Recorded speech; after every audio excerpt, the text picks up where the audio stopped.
นางบัวละวัน20,000 กีบขอบครัวทานค่ำโม่นทานนางเพชร20,000 กีบขอบครัวทานสมศักดิ์สัญญาแสง200,000 กีบขอบครัวทานกัญญา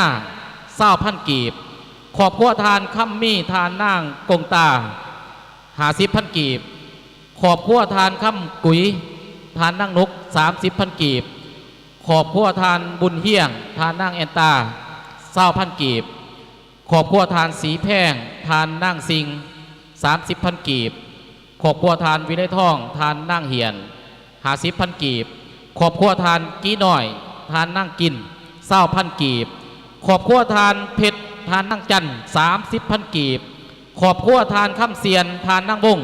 50,000 กีบขอบครัวทานเวียงทานนางวัน50,000 กีบขอบครัวทานท่องสวัสดิ์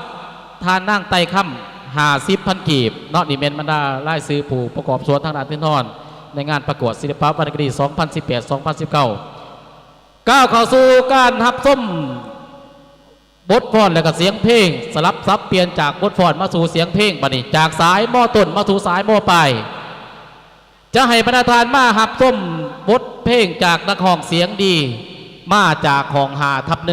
5/1จะมาในบทเพลงที่มีชื่อว่าน้ำท่วมทินเพียห้องโดยท้าวองค์ละซาตบมือให้ท้าวองค์ละซาหาตะนุงน้ำท่วมทินเพีย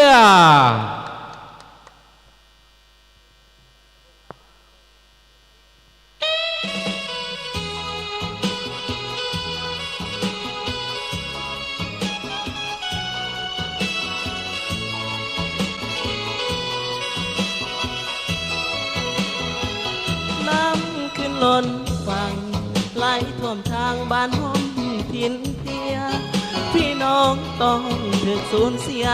น้ำท่วมทินเพียเสียคนละผู้จูงเอางูคุยวุ่นวายมั่งเพลงหานโหอุ้มเอาหลานอุ้มเอาลูกเพราะถึกน้ำท่วมบ่อลงน้ำคงไหลหลังไหลผ่านทางลาดเท้าหูในนาพี่น้องต้องหลั่งน้ำตาเลี้ยวลงทงหน้าน้ำท่วมล้นทงถ้าแขกสายทองสิข้ามไปน้ำท่วมจนหงพี่คือตายเกียงบ่จงน้ำบ่ยอมลงโทสานใจดำลงเหือลงแพแก่ขอบป้าเฮือนไก่ทางผมทางแก้งป่ายางหรือทางบ้านสารคามเทวันเจ้าเอ๋ยบ่เลยจะน่าใจดำปล่อยให้คนตกลงน้ำปล่อยให้น้ำท่วมเมืองสายฝนน้ำคงไหลหลังแม้แต่ทางเที่ยวนั้นบ่มีกล้วยอ้อยต้องถึกพัดนี้แสนเต็มที่แท้นอพี่น้องขอวอนเทวานาคานั้นช่วยปกป้องปีหน้าอย่าให้น้ำนองอย่าให้น้ำคลองไหลท่วมทินเพีย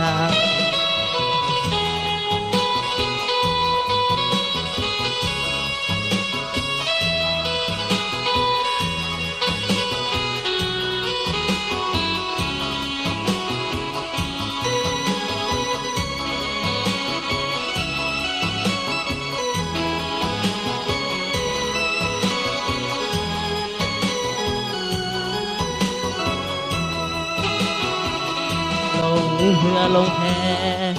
แก่ขอบป้าเฮือนไก่ห่างพร้อมทางแกงป่ายางหรือทางบ้านสารคามเทวันเจ้าเอ๋ยบ่เล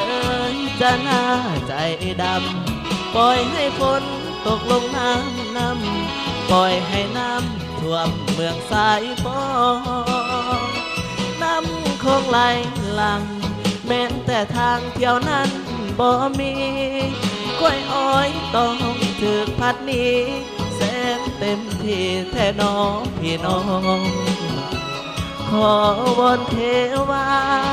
นาคานั้นช่วยปกป้องปีหน้าอย่าให้น้ำนองอย่าให้น้ำคลองไหลท่วมถิ่นเพย